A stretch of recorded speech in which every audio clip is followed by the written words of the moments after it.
Hello mga kalabidabs and welcome to Sulong Eco Park!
So, andito tayo ngayon mga kalabidab sa Sulong Eco Park at of course, syempre kasama pa rin natin yung ating mga kapatid sa Bicolano Vloggers Association. So, andito kami ngayon para mag-enjoy naman after ng ating community pantry.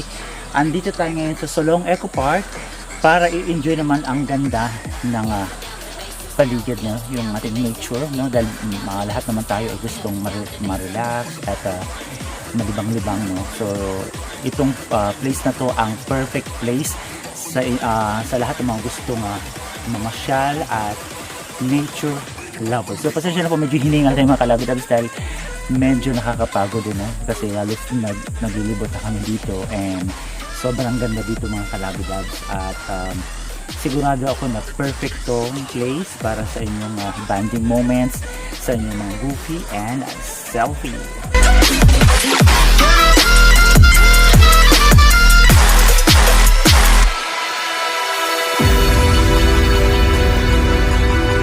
So dito naman mga kalabidabs, mayroon ding area dito sa Sulong Eco Park, yung kanilang bee farm. So ayan yung kanilang mga bees, kasi hindi ko pwede lapitan kasi baka baka makagat tayo ng bubuyog. Pero sabi mababait naman daw. Pero ayoko na hawakan yung kanyang. Ito yung mga bahay ng kanilang mga bees. So mayroon din sila dito sa mga mahilig sa mga bubuyog. Ayan, pwede rin kayo pumunta dito sa kanilang bee farm.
lahat. Welcome po dito sa Sulong Eco Park.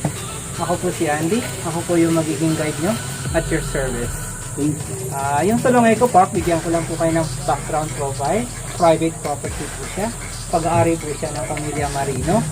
And kilala po siya bilang mini Bohol ng Bicol. Dito po, yung mga kinagigiliwan at dahilan kung bakit marami nagpupuntang turista sa amin dahil marami pong Instagrammable photo area na nai-enjoy sila.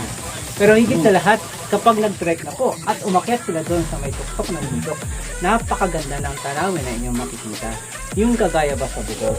Kaya lang hindi siya kulay tsokolate. Green nga lang po siya. Kaya tinatawag namin siyang green hills. So dito, dalawang benepisyo na enjoy at makukuha ng mga turista. Una, yung tinatawag namin na nature therapy. Sa mga aktibidad na ginagawa nila, kagaya ng trekking, na-exercise po sila. Bumibilis ang pitik ng puso nila.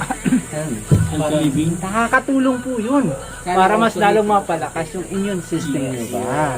Ngayon kapag nandun na kayo sa taas, wow, yung tanawin mismo magbibigay ng kagaanan sa inyong pag-iisip at sa inyong pakiramdam. So sigurado, yung tinatawag namin na panoramic view therapy na inyo talagang matatangkan. Pero mas higit sa lahat kapag kasama nyo ang inyong minamahal. Sir, paano ko lang gawa? Kailangan maghanap po. Kasi nakukuha at nakikita naman yun eh. Pero huwag kang mag-alala. Kasi makahanap ka ng diwata. Sabi kasi, ikutan bumarating yan. Oo, tama yung sinasabi. Destiny ba po? Pero yun talaga yung mga bagay-bagay na talaga pong na-enjoy at talagang kinagigiliwan at nagugustuhan kung bakit maraming turista na pumupunta dito sa aming site attraction. At hindi lang yun. Maliban dun sa mga nabanggit ko na, mayroon din kayong kuwebang pupuntahan. Doon sa loob ng kuweba, doon makikita nyo yung wala kristal ba. Madamo-damo pang Oo, nakagaya sinasabi ni Sir, stalactite, stalactite. Una po, kinakailangan maingat po tayo. Meron tayong safety railings, hawak lang po tayo. And then, kung doon na sa kuweba, meron din mga patakaran din doon kami na ino-orient o kaya pinapaliwanag and related naman doon na kinakailangang sundin kapag tayo ay nagkakaroon na ng spelunking activity. Po. Okay, So siguro naman, lahat ay excited na? Yes! So, pwede na siguro tayo magsimula. Paakyat doon sa bundok ba? Okay. Yes! So ito mga katapos lang ng orientation kasi bago tayo pumunta doon sa taas, so doon sa kuweba, makakaroon muna ng short briefing or orientation para at least alam natin yung mga protocols din, yung mga dapat nating gawin kapag tayo naman ay doon nasa taas ng part ng Eco Park. So tara at samahan nyo na ako kasamang Bicolano Vloggers Association na mamasyal dito sa Eco Park. So ito mga kalabidabos, paakyat na tayo, no? At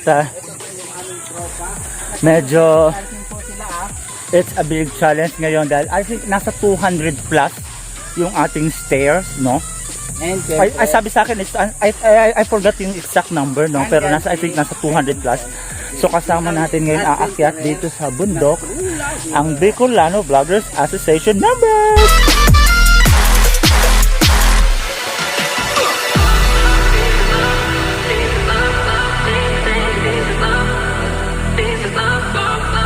Yung mga laging handa.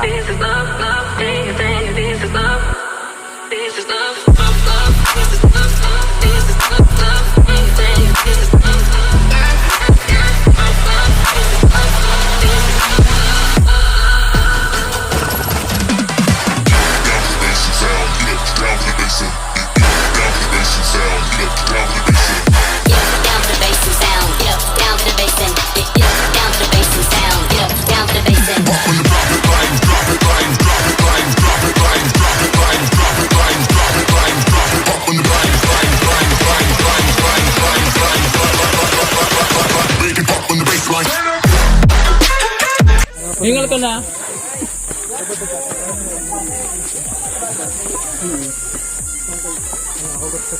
Ay, hingal. Grabe.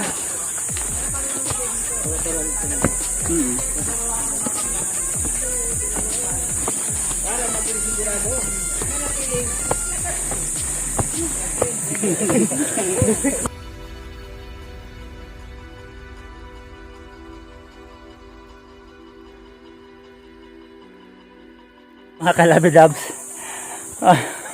Ilang stairs ba to, Papa Will? 262 stairs. 262. Oo. Pangilang stairs ba to? Ayun, kung Panginoon na to. Mga na rin pa lang yata tayo. Wala pa. So, pero ito mga kalabidabs, no, kahit medyo nakakapagod yung pag-akyat dito mga kalabidabs, mag-enjoy po kayo. Pero mas maganda syempre pag may kasama kayo mga friends or loved one, kasi kung mag-isa kayo dito, ang lungkot. Yes. So, sa likod ko po si Papa Will. Yes, ang papa ng bayan. So, so paakit na kayo mga kalabidabs. So, kita-kits na tayo dun sa taas. Diba? Down to the bass and sound, down to the bass and down to the bass and sound, down to the bass and But we are more known as an eco-natural site attraction area. Kasi dito pagdating sa agrikultura, hindi gaano kami nakikilala. Pero mas lalo kilala kami pagdating ba doon sa kabundukan at saka sa turba. Kaya doon kami gaanong sumisigat sa ganong aspeto ba. Saka mas lalong gumaganda ang pangangatawan ko, nagiging masculine. Kuya, bukas ang... Aray, bakit yun mo kaya? Pinabalik ko. Hindi, kasi ganito po, kuya ko po yan. Kuya po. Bait ka na yan. Kuya, masaya ka. So, ito mga kalabidabs, no, papunta naman tayo sa Crystal Cave, no. Kasama pa rin natin mga kalabidabs yung Bicolano Vloggers, no. And medyo nakakahingal, pero hindi pa po to yung pinaka-tuktok, no. Mayroon pa tayong naakitan, pero uunahin muna natin yung cave dito sa Eco Park na tinatawag nilang Crystal Cave. down to the bass and sound, down to the bass and down to the bass and sound, down to the bass and